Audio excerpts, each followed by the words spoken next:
Subscribe to our YouTube channel and press the bell icon to get the latest updates.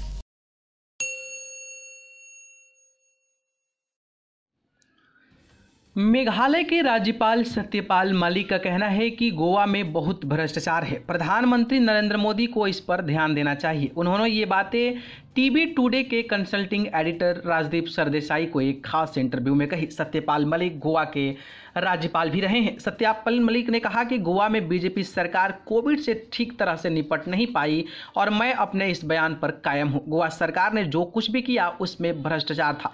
Goa सरकार पर लगाए गए भ्रष्टाचार के आरोपों की वजह से मुझे हटा दिया गया। मैं लोहियावादी हूं। मैंने चरण सिंह के साथ वक्त बिताया है। मैं भ्रष्टाचार को बर्दाश्त नहीं कर सकता। उन्होंने कहा कि गोवा सरकार की घर घर राशन बांटने की योजना अव्यवहारिक थी। ये एक कंपनी के कहने पर किया गया था जिसने सरकार को पैसे दिए थे। मुझसे कांग्रेस समेत कई लोगों ने जांच करने को कहा था। मैंने मामले की जांच की और प्रधानमंत्री को इसकी जानकारी भी दी। मलिक ने कहा कि वो नहीं मानेंगे कि गलती उनकी थी। एयरपोर्ट के पास एक इलाका है जहां खनन के लिए ट्रकों का इस्तेमाल होता है। मैंने कोविड को देखते हुए सरकार से इसे रोकने को कहा था, लेकिन सरकार ने नहीं माना और बाद में ये कोविड का हॉटस्पॉट बन गया। उन्होंने कहा कि आज देश में लोग सच बोलने से डरते भी हैं। सत्यपाल मलिक ने कहा कि अगर वो सिर्फ सही बोलते हैं तो उन्हें लगता है।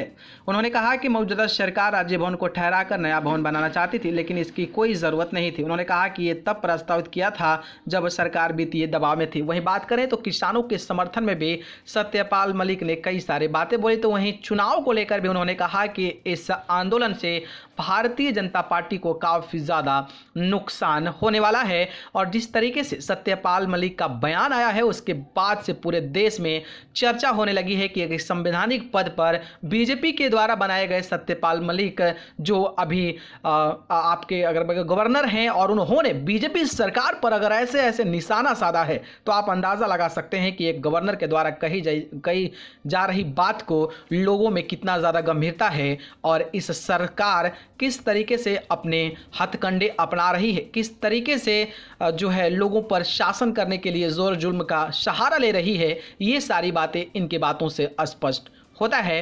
खैर, इस पर आपके क्या राय है कमेंट बॉक्स में जरूर बताइएगा। धन्यवाद।